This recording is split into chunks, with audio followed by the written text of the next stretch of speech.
صحت مند کے پاس بیٹھو گے تو صحت مندی نصیب ہوگی. یہ یاد رکھ لیں, یاد رکھ لیں. چنگے بندے دی صحبت یاروں وانگ دکان اتاراں, سودا پاویں مول نہ لئیے, ہلے اون ہزاراں.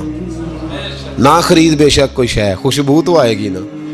اور میں تجربے کی بات بتا رہا ہوں, اللہ کے ولی کے پاس, عالم باعمل کے پاس جو چند گھڑیاں بیٹھ جائے, چاہے کچھ نہ سیکھے, اللہ اس پر رحمت کی چھتری پھر بھی عطا فرما دیتا ہے. یہ بڑی پکی بات ہے یاد. کچھ نہ سیکھے بے شک اسے خیر ضرور ملتی ہے. چنگے بندے دی صحبت یارو وانگ دکان اتاراں, سودا پاویں مول نہ لئیے, ہلے اون ہزاراں.